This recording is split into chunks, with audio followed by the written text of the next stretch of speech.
At my sister's wedding, his family shamed her in front of everyone, and my own parents stayed silent. But I had already found the truth they buried years ago, and one blue folder changed everything. My name is Brenna Vaylor. I am 35 years old, and I spend my days reading the records people hope nobody reads.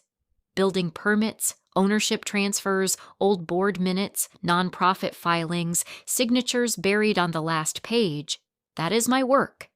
I check what people claimed, what they signed, and what the paper says after the smiles are gone.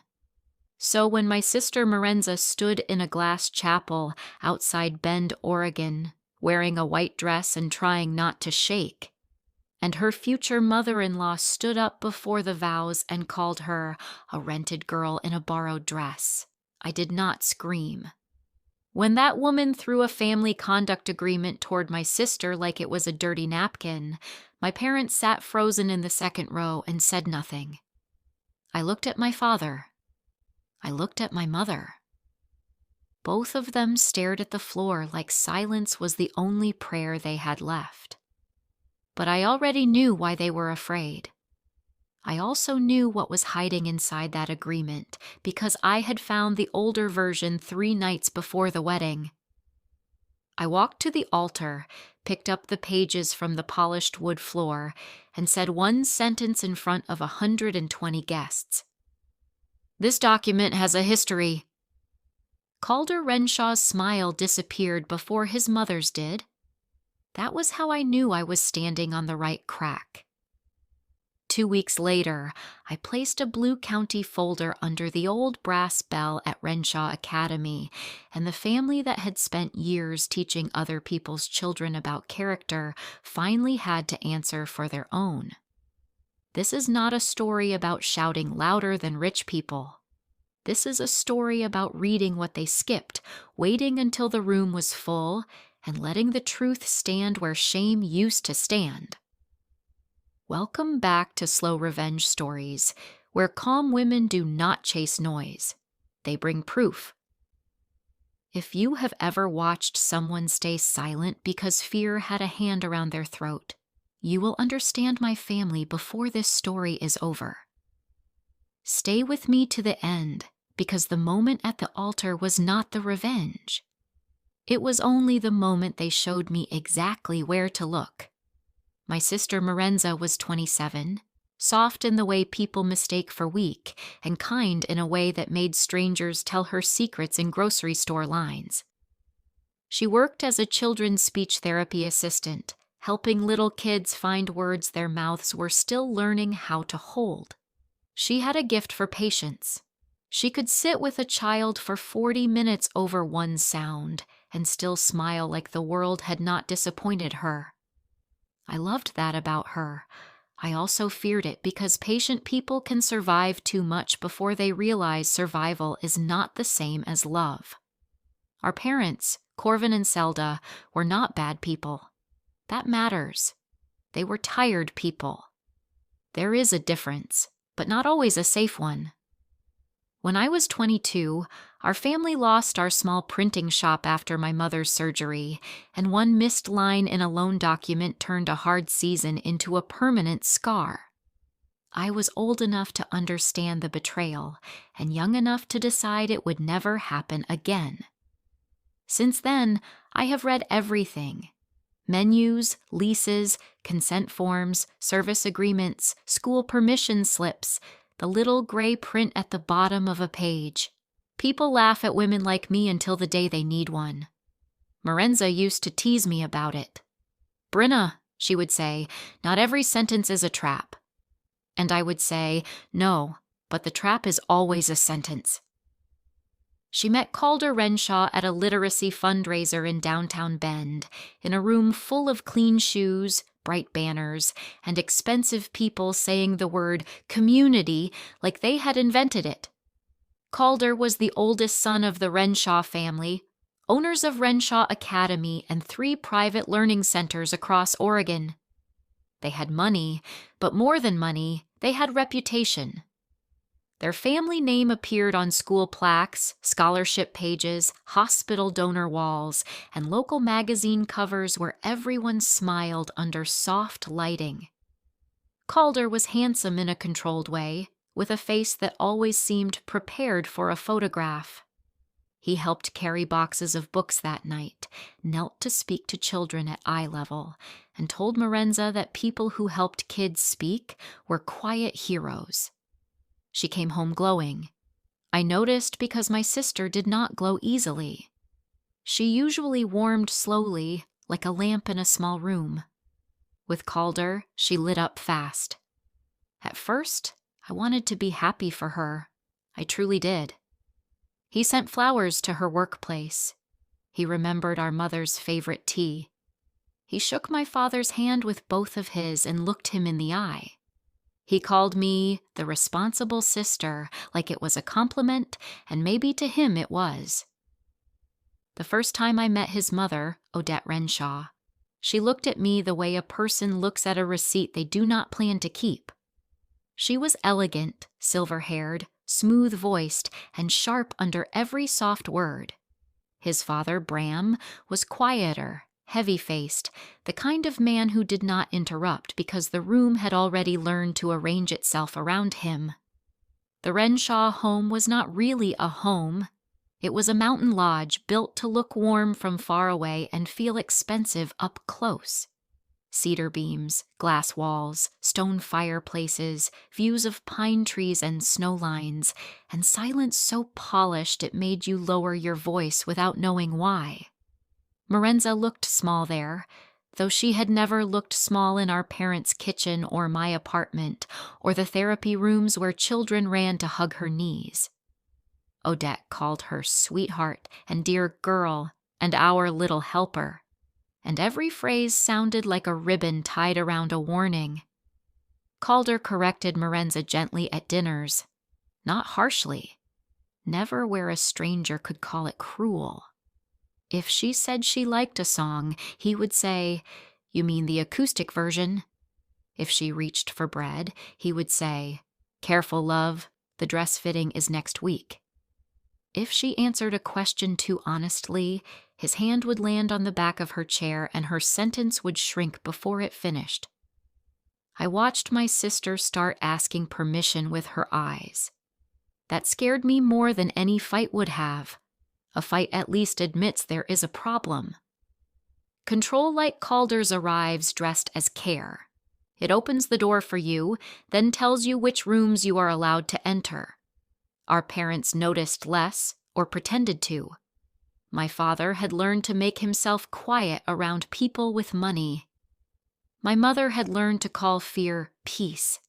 Every time I raised a concern, she said, "Brenna, please, do not make this harder for your sister." Harder.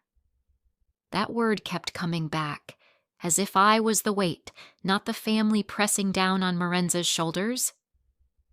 2 months before the wedding, my parents started acting strange whenever the Renshaws called. Dad would step outside to answer. Mom would wipe the counter already clean.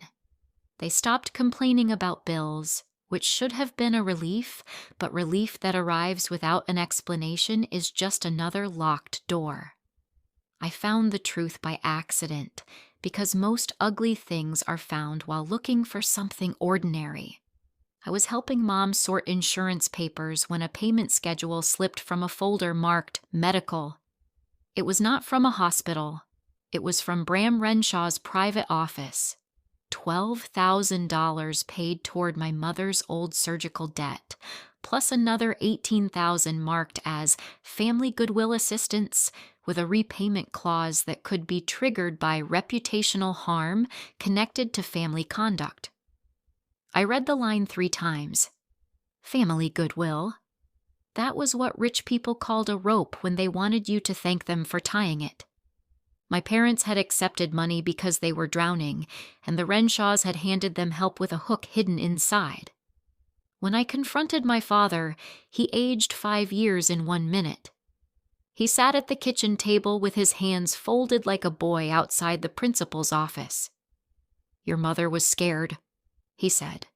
The bills were coming again. Bram said it was nothing. He said we were almost family. I asked if a lawyer had read it. He did not answer. My mother cried quietly and said, "Marenza is happy. Can't we just let her be happy?" I wanted to say, happy women do not learn to disappear inside their own sentences. I wanted to say a debt is not kindness when it comes with a muzzle. But I looked at my parents and saw frightened people, not villains. That made it worse in some ways. A cruel person can be fought cleanly. A frightened person stands between you and the real enemy, shaking, asking you not to swing. I told them not to sign anything else. I told them not to promise Odette anything. My mother whispered. She said if the wedding becomes embarrassing, they can ask for the money back. There it was, the leash. I felt something inside me go still. Not calm exactly, more like a door closing. If the Renshaws thought my parents' fear would make me polite, they had misunderstood me completely. Fear does not make me polite. It makes me organized. The family conduct agreement arrived 10 days before the wedding. Calder did not call it a prenup. He smiled when he handed it to Marenza and said it was only a values agreement, something every Renshaw spouse signed to protect the educational mission of the family. He said his mother was old-fashioned. He said it was standard. Whenever a man says standard too many times, I start looking for the non-standard part. Marenza brought it to me in a cream folder with the Renshaw crest pressed into the cover. She tried to laugh it off, but her fingers worried the edge of the paper until it bent. I made tea. I sat at my small dining table. I opened the agreement. The first pages were insulting but not surprising. Marenza would agree not to speak publicly about private family matters. She would agree not to damage the Renshaw name. She would waive claims to family assets. She would accept conduct expectations decided by a family council, which was a fancy way of saying Odette. There was a clause about social media, a clause about interviews, a clause about emotional stability. Then I reached page 7. A paragraph about confidentiality extended not only to marriage matters, but to any past, present, or future educational trust concerns, including but not limited to Renshaw Academy Matter 14b. I stopped reading. Marriage agreements do not accidentally mention old academy matters. They mention them because somebody is afraid the bride may learn the wrong family story after she gets inside the walls. I asked Marenza if Calder had ever mentioned Matter 14b. She went pale in a way that answered before she did. She said it was probably nothing. Then she said, too fast, that there had been an old teacher who stole scholarship money years ago, and the family had suffered terribly from the rumors. I asked how Calder described the teacher. Marenza looked down. He said she was unstable, she whispered. He said people like that always want to punish good families. People like that. Good families. The language was too polished to be memory. It was training. I asked for the teacher's name. Marenza hesitated, then said, Rosalind Kett. She told me Calder had once warned her not to become another Rosalind, then laughed like it was a joke. My sister had laughed too, because women in unsafe rooms often laugh to prove they are not afraid. I wrote the name down. Then I searched what I could from home. Old news blurbs, a short article from a local paper 8 years earlier. Renshaw Academy teacher resigns amid scholarship fund questions. No charges mentioned, no court case, no follow-up. Just one picture of Odette standing at a podium, looking sorrowful and clean, while a younger Calder stood behind her as if the scandal had happened to him instead of near him. The article said the family had protected students from further disruption. That phrase bothered me. It sounded less like truth and more like a rug laid carefully over a stain. I spent the next 3 nights in public records, county filings, nonprofit reports, old board meeting notices, insurance summaries that were public because the Academy had accepted certain grant funds that year. I was not a detective. I was not breaking into anything. I was doing what I do for a living, following documents that touch each other. Matter 14B appeared first in a board agenda, listed only as an executive session topic, then in a financial amendment for the Renshaw Scholarship Trust, then in a risk review summary attached to an insurance filing. The public words were dry, but dry words can still burn. The issue was not listed as teacher theft in the insurance description. It was listed as executive misconduct risk involving restricted educational funds. Executive, not teacher. I pulled the board roster from that year. Calder Renshaw, age 23, had been junior director of donor relations with signing access for scholarship disbursements. Rosaline Kett, the teacher blamed in the article, had no signing authority at all. I sat in my apartment with the papers spread around me and the city dark outside my window. There are moments when a story turns in your hands. Until then, I had thought Calder's family was controlling and cruel. Now I understood they were experienced. They had done this before. They had built a system where the person with the least power carried the blame, while the person with the name walked away clean. I wanted to confront Calder before the wedding. That would have felt good for about 10 seconds and ruined everything after. Men like Calder are safest when they think you only suspect. Families like the Renshaws prepare for anger. They do not always prepare for patience. So I took copies. I placed them in a Blue County Records folder, the kind we use at work because it is dull enough to be trusted. I called a civil attorney named Nella Quist, a woman I knew from a zoning dispute years before. Nella had a small office above a bakery and the kind of face that made liars start explaining too much. She reviewed what I had and told me 2 things. First, Morenza should not sign the agreement. Second, public records were public, but we had to be careful not to claim more than the paper could prove. You can say what the filing says, she told me. You can ask why a teacher with no signing authority was blamed for money controlled by a Renshaw. You can say the agreement is overbroad and ugly, but do not turn suspicion into accusation until you have a witness or an audit. I asked about Rosalind Kett. Nella looked at the name for a long moment. If she signed a settlement, she may be limited, but she may still be able to confirm what is hers to confirm. That night I wrote Rosaline a letter. Not a demand, not a trap. I told her my sister was about to marry Calder Renshaw. I told her the family had placed Matter 14B into a conduct agreement. I told her I had only public records, and I would not ask her to reopen a wound for our comfort. At the bottom I wrote, "If they used your silence to build a weapon for another woman, I thought you deserved to know." The wedding came before Rosalind answered. Renshaw Ridge Lodge sat above a frozen lake, with a glass chapel facing the mountains. Everything looked clean enough to forgive itself. White flowers, pine branches, gold chairs, a string quartet playing softly under the sound of winter wind. Morenza looked beautiful, but not peaceful. There is a difference. Beauty can be pinned into place. Peace cannot. Calder stood at the front in a black suit, smiling with his whole mouth and none of his eyes. Odette sat in the first row, straight-backed, wearing pale blue, hands folded over a silver clutch. My parents sat beside me.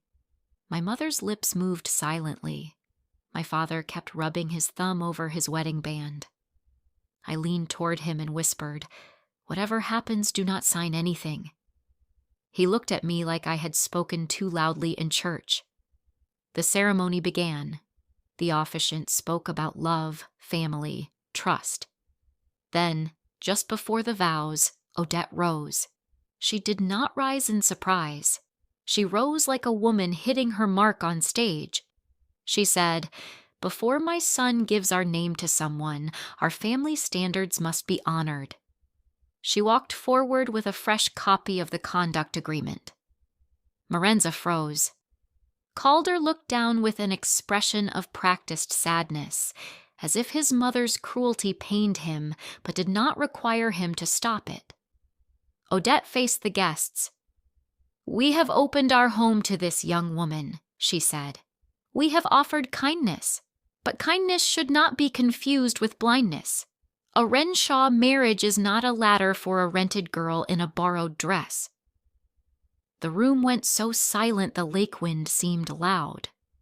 Marenza's face changed, not into anger, into disbelief so pure it looked like she had left her body for a second.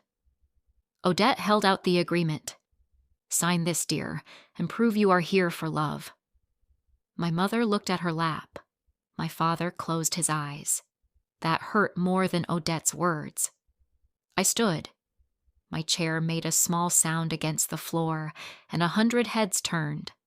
I walked to the altar slowly because I did not want anyone later to say I rushed or grabbed or lost control. I took the pages from Odette's hand before Marenza could touch them. Odette's fingers tightened for 1 second, then released. "This is a family matter," she said. "No," I answered. "This is a document. That makes it my kind of matter." A few people shifted in their seats. I looked at Calder. "You should have removed matter 14B before giving this to someone who has a sister in public records." His face went still. Odette's smile hardened. I turned to Marenza and said, "You do not have to earn respect by signing away your voice." Then I took my sister's hand and walked her out of the glass chapel. I did not tear the paper. I kept it. Evidence is more useful whole. Marenza broke in my apartment later that night. Not loudly at first. She sat on my couch in her wedding dress with her knees pulled together and stared at the hem like it belonged to someone else. Then 1 tear fell, and after that she folded. I unpinned her hair while she cried. I made soup she did not eat. Around midnight, words started coming out in pieces. Calder did not like her old friends. Calder said her work was sweet but not a real career. Calder chose which photos she could post. Calder said my questions were poison. Calder told her my independence was the reason I was still alone. Calder once locked himself in a room with her phone for 2 hours and called it building trust. The worst things were not one dramatic moment. They were small corrections, repeated until my sister began correcting herself before he had to. Then she said Rosalind's name. "He told me once," she whispered, "that if I ever embarrassed him, I should ask Rosalind what happens when someone tries to damage his family." She looked at me with shame in her eyes, as if being scared was something she had done wrong. I held her hands and said, "Fear is not proof that you are weak. It is proof someone has been trying to control the room." She asked if our parents knew about the debt. I said yes. That broke her in a different way. So they stayed quiet because of money? I wanted to defend them. I wanted to explain. But truth is not kind just because it is gentle. They stayed quiet because they were afraid, I said. And we are going to make fear less expensive. Rosalind called 4 days later. Her voice was steady, but it had a distance in it, like someone speaking from the far side of a room she had survived. She said she had read my letter 6 times. She said she had almost burned it.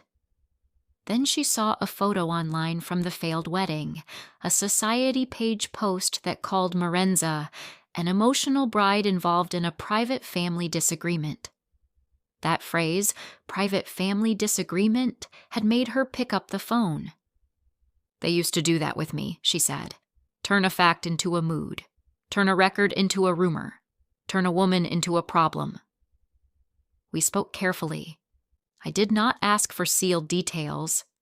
I did not ask for pain. Rosalind told me what she could say. She had not stolen from the scholarship fund.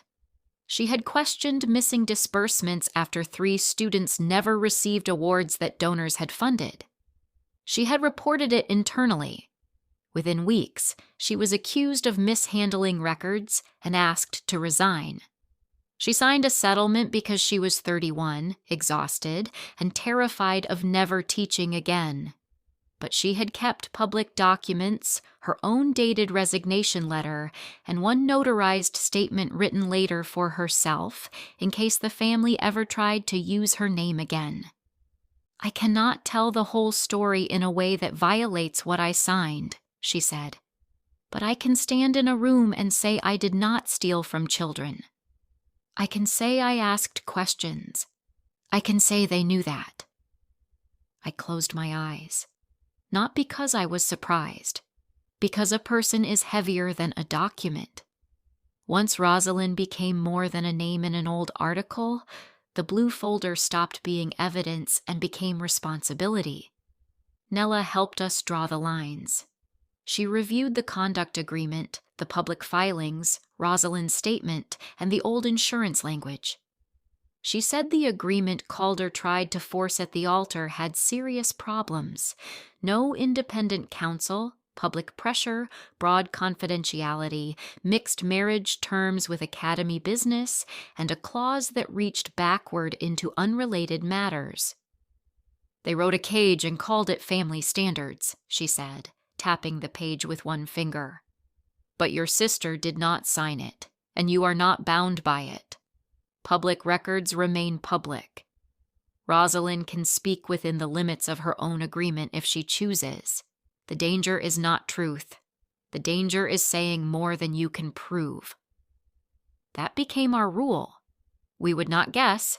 We would not exaggerate. We would not repeat rumors. We would say only what the document said and what the women in the room could say for themselves. I wish I could tell you that felt satisfying. It did not. Anger wants extra words. Justice can only afford exact ones. Meanwhile, Odette moved fast. Her lawyer sent a letter accusing me of interference and threatening action if Marenza did not apologize. Bram sent my father a repayment demand for the medical assistance, marked due in 10 business days because of reputational harm caused by family conduct. I almost laughed when I read it. They were proving my point with postage. I took the repayment demand to a credit union, along with my savings, my steady job, and a stubbornness that had outlived every man who thought I was difficult. I refinanced the debt in my name under plain terms my father read out loud at our kitchen table. Every line, every date, every consequence. His voice shook at first. Then it steadied. My mother cried into a dish towel. When the Renshaw money was paid back, something changed in the house. Not forgiveness, not yet. But air entered. My father held the final receipt like it was a pardon he did not deserve. "I should have stood up," he said. I did not soften it for him. "Yes," I said. He flinched, then nodded. "I was afraid." "I know. That does not fix it." "No." We sat in that hard truth together. Then he asked what he could do. I told him the only thing I had wanted from the beginning. "When the time comes, tell the truth without checking who owns the room." Odette, of course, thought the room still belonged to her.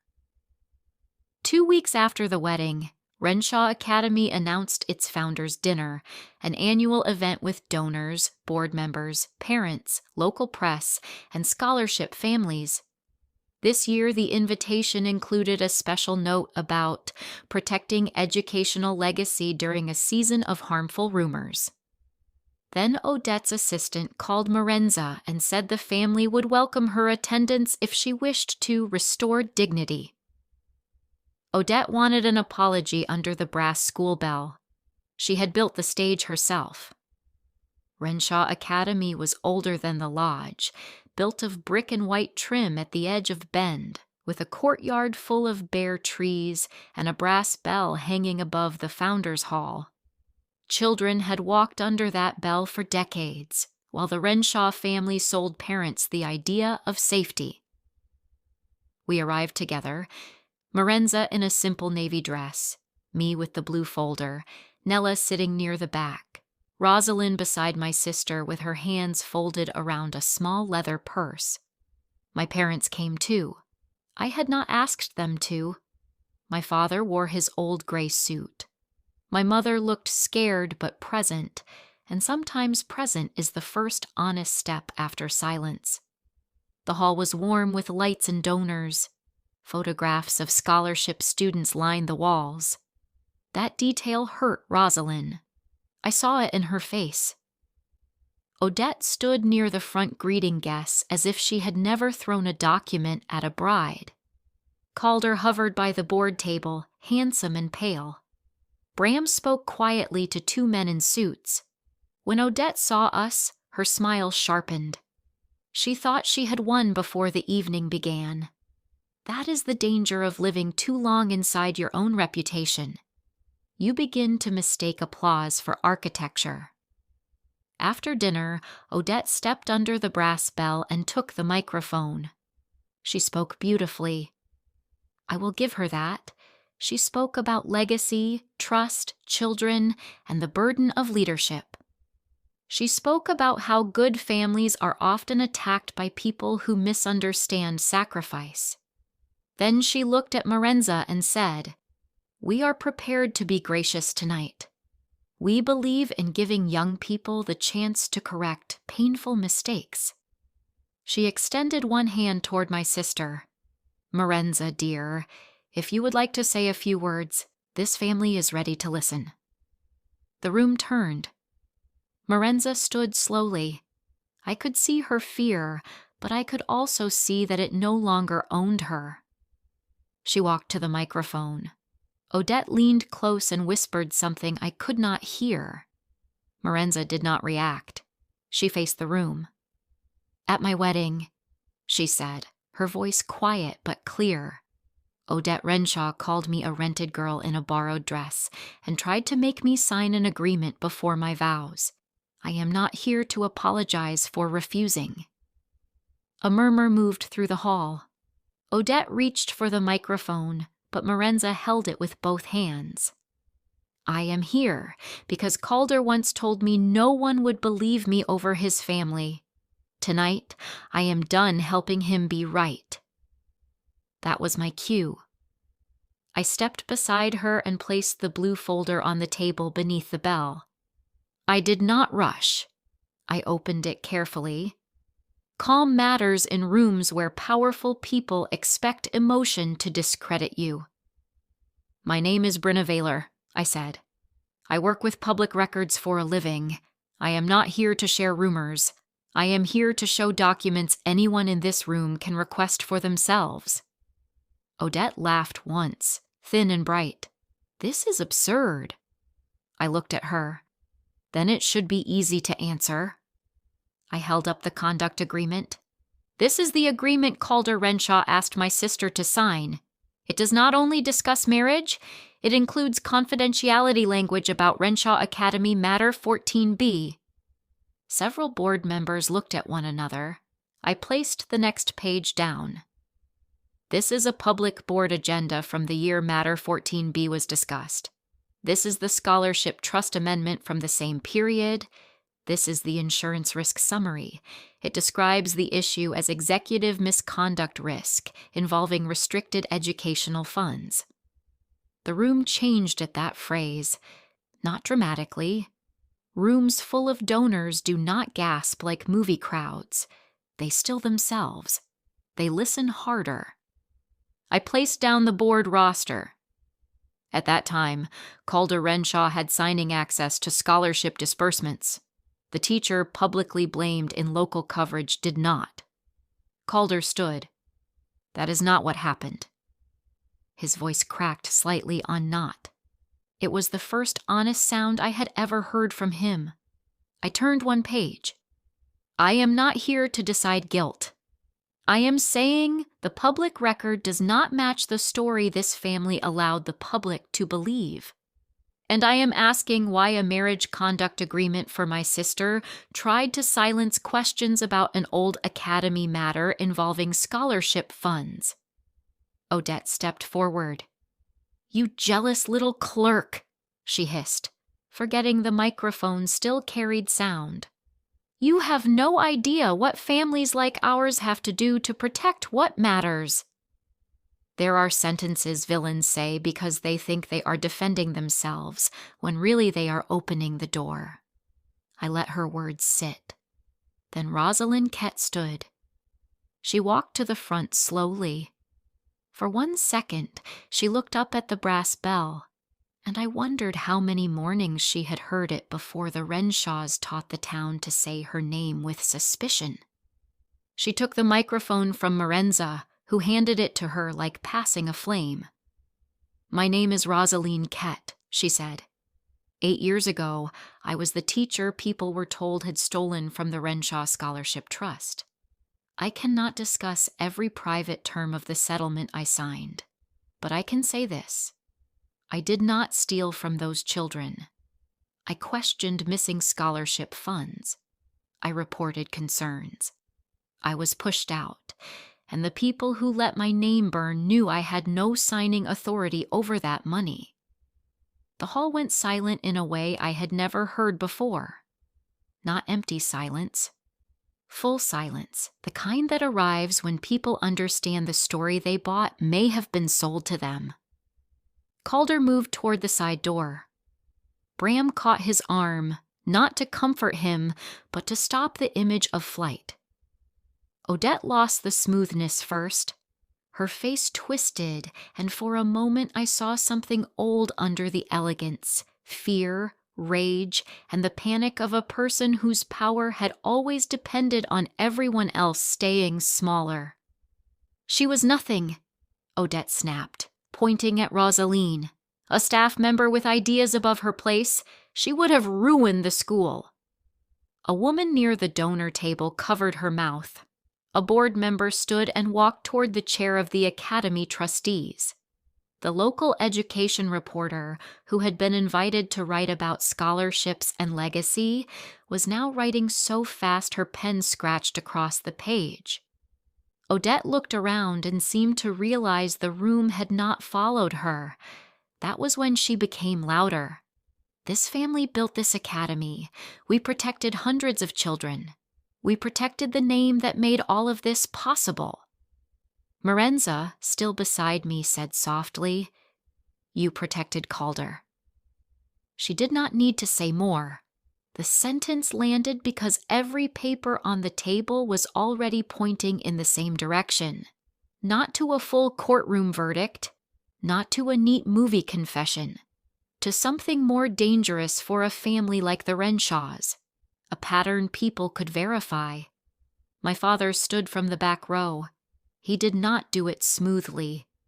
His chair bumped the wall, and my mother grabbed his hand as if she thought he might sit back down. He did not. Corvin Valor, who had once taught me to check every invoice twice and then lost his courage when money entered the room, looked at Odette and said, That is my daughter you tried to shame. Both of them are mine. I stayed quiet once because I owed you money and I was afraid. I will not trade my daughters for fear again. His voice was not strong in the usual way. It shook. But shaking truth is still truth.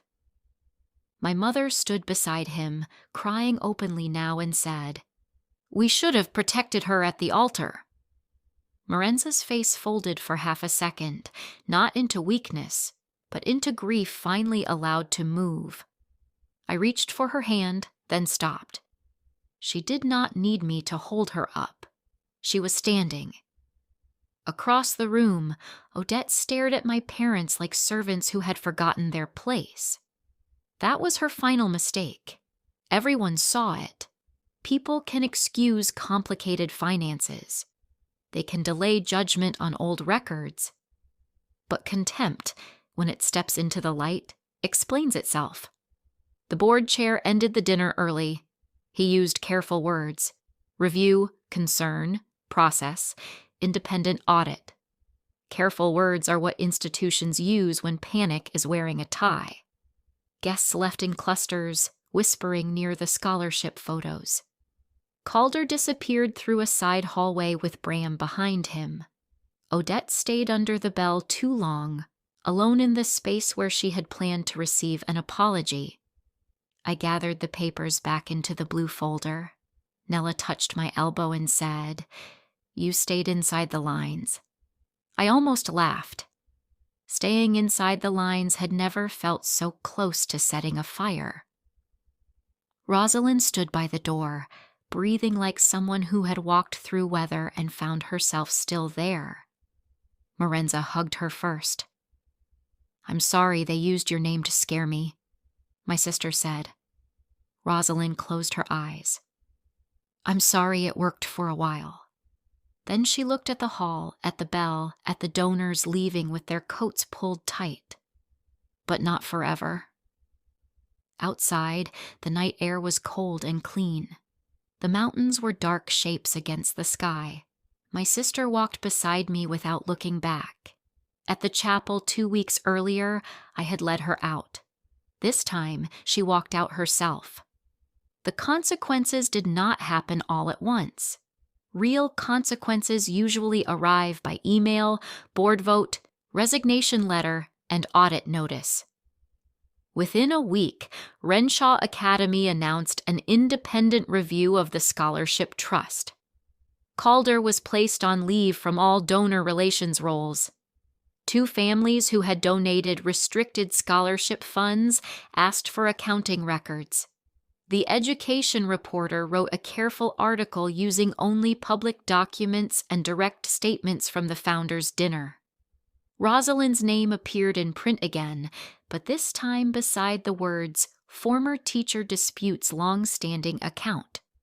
It was not perfect justice. Perfect justice is rare and mostly fictional. But it was daylight, and daylight changes what people are willing to pretend. Odette resigned as chair of the Renshaw Education Foundation to focus on family matters. Bram stopped answering calls from people who had once waited for his approval. The conduct agreement became a joke in legal circles after someone described it as a school scandal wearing a wedding veil. Marenza returned the ring through Nella's office, not with a note, not with anger, just a receipt. Calder sent one message from a new number. "You will regret letting your sister ruin this." Marenza showed it to me, blocked him, and went back to helping a 5-year-old practice the letter R. That was the moment I knew she was going to survive him. My parents did not become perfect after one brave sentence. That would be too easy. Trust returned slowly, like a shy animal. My father started bringing documents to me before signing them, then learned to read them himself again. My mother apologized to Marenza more than once, and Marenza accepted the apology only as much as she was ready to. I was proud of that. Forgiveness should not be another duty placed on the person who was hurt. Rosalind began tutoring part-time at a community learning center. Months later, after the audit confirmed scholarship funds had been moved through accounts Calder controlled, she received a public correction from the Academy Board. It was written in stiff institutional language, but she framed it anyway. "Not because it heals everything," she told me, "but because my name deserves to sit somewhere clean." Marenza eventually opened a small speech therapy studio in Bend with bright rugs, low shelves, and a painted sign that read Little Bell Speech Room. Rosalind gave her a small brass handbell for the front desk.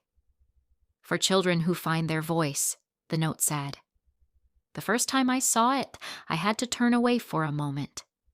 Some symbols come back changed.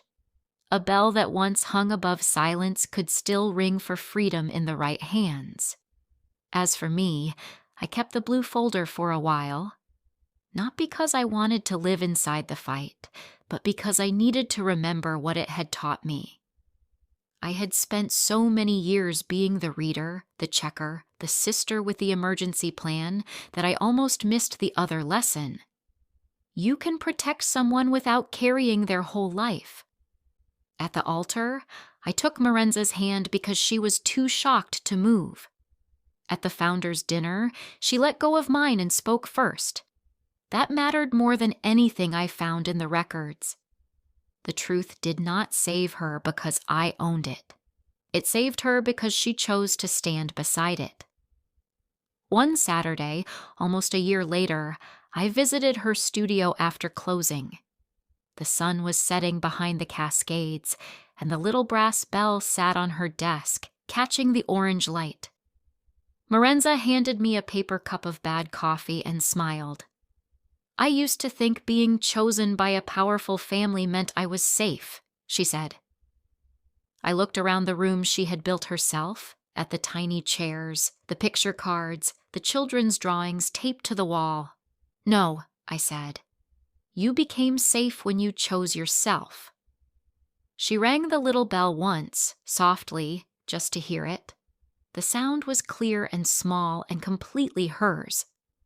Some families build glass chapels and believe no one can see through them. Some people wrap control in kindness and call it love. Some parents stay silent because fear has made them forget their own voices. But silence is not a wall. It is only a room waiting for someone to open the door. My sister was humiliated at the altar by people who thought money made them untouchable. My parents sat quiet because debt had trained them to be afraid. Calder thought a family name could outweigh a woman's truth. Odette thought shame was a weapon she alone knew how to use. They were all wrong. A name does not make you honorable. A building does not make you clean. A signed agreement does not turn a lie into law. Only what survives in daylight matters. And sometimes daylight is not dramatic. Sometimes it is a blue folder, a public filing, a careful sentence, and one woman brave enough to say, that story was never true. That is my story. My parents stayed silent when his family humiliated my sister at the altar, but I had already found the truth. If this reminded you that fear can explain silence but never excuse cruelty, leave a comment and tell me where you are watching from. And if you know someone who needs courage without noise, send her this story. The truth does not always shout. Sometimes it waits, prepared, until the whole room is listening. The end. Commentary, discussion, and lessons. Now that the story is complete, let's talk about what really happened here. This was not just a wedding story. This was a story about silence, fear, control, and truth. Marenza was humiliated at the altar in front of guests by a rich family that believed money and reputation gave them the right to judge her. Odette did not only insult her, she tried to break her confidence in public. She used the wedding stage as a weapon. The most painful part was not only Odette's cruelty, it was the silence of Marenza's own parents. Corvin and Zelda loved their daughters, but fear made them weak. Because of the medical debt connected to the Renshaw family, they felt trapped. This teaches us one important thing. Fear can explain silence, but it does not remove the pain that silence causes. When someone is being humiliated, staying quiet can protect the wrong person. Brenna's strength was different. She did not shout. She did not create drama. She watched, listened, and read the documents carefully. Her power came from patience and awareness.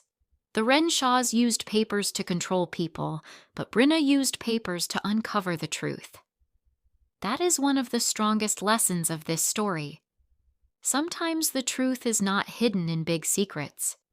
Sometimes it is sitting inside one small line that everyone else skipped. The family conduct agreement was not really about values. It was about control. It tried to silence Marenza before she even entered the family. A loving family does not welcome someone by taking away her voice. A good partner does not ask you to sign away your dignity. Calder's behavior also showed this clearly. He looked polite and perfect from the outside, but slowly he made Marenza smaller. He corrected her, controlled her, and made her doubt herself. That is not love. That is control wearing a soft mask.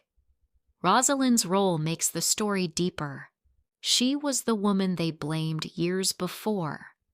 She had lost her name, her career, and her peace because the Renshaws needed someone else to carry their shame. When she stood beside Marenza, she was not only helping another woman, she was also taking back a part of herself. This shows that truth can heal more than one person at the same time. The final reveal worked because Brenna stayed calm and exact. She did not use rumors. She did not exaggerate.